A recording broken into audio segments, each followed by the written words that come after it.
Lalu akhirnya dia memilih untuk menjalin kedekatan yang semu dengan pornografi. Dia berimajinasi di situ ada satu relasi yang tidak mengenal kata gagal. Nah, pribadi seperti ini perlu ditolong untuk keluar dari intimasi palsu itu.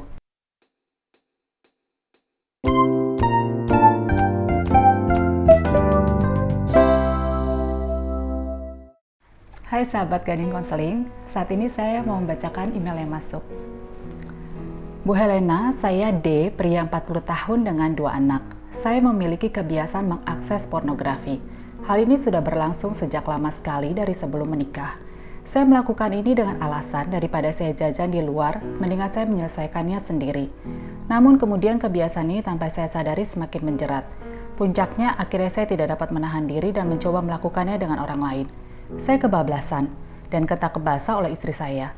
Istri saya mengancam untuk bercerai jika saya tidak berubah. Saya tidak mau bercerai, namun saya juga tidak tahu bagaimana saya dapat berubah. Saya sangat mengapresiasi atas kejujuran Pak D dan juga keinginannya untuk mempertahankan pernikahannya. Ya, memang ini adalah satu keadaan yang sulit. Di dalam kasus ini pertama kita perlu untuk sepakat bahwa seks itu sebenarnya adalah sesuatu yang baik dari Tuhan untuk manusia. Namun seks akan menjadi sesuatu yang destruktif saat manusia dikuasai oleh seks dan bukan menguasai. Dalam kasus ini Bapak ini terlihat memiliki impuls kontrol yang lemah saat insting seks itu datang, sehingga langsung menuntut pemenuhan kebutuhan dan tidak lagi dapat berpikir lebih panjang sebab akibatnya, sehingga akhirnya kebablasan dan ketahuan oleh istri. Nah, di dalam kasus seperti ini, kita perlu untuk mengetahui apa sih sebenarnya akar permasalahannya. Apa sih sebenarnya yang menjadi pemicu? Situasi-situasi seperti apa yang beresiko untuk memunculkan hal ini? Hal-hal tersebut perlu diidentifikasikan dengan jelas, sehingga pribadi ini ditolong untuk membuat batasan yang jelas untuk dirinya. Lalu apa yang sebenarnya juga menjadi permasalahan? Pribadi seperti ini biasanya kurang memiliki kemampuan untuk menjalin kedekatan. Kenapa bisa begitu?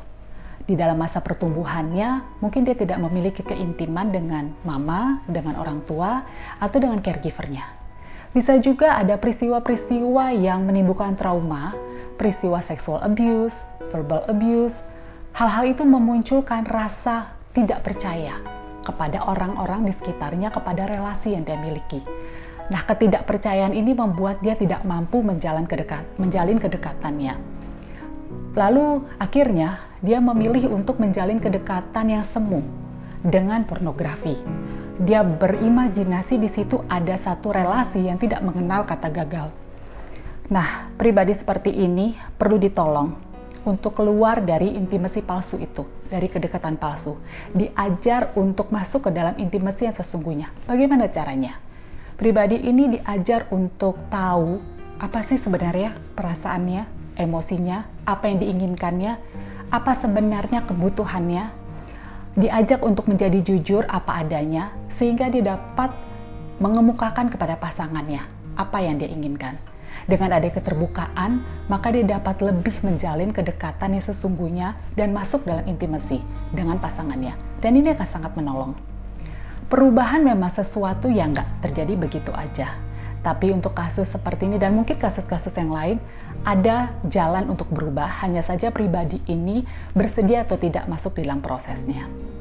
Nah, sahabat Gading Konseling, mungkin ada sahabat yang memiliki permasalahan yang serupa atau permasalahan lainnya, bisa menghubungi Gading Konseling di nomor yang ada dalam video ini.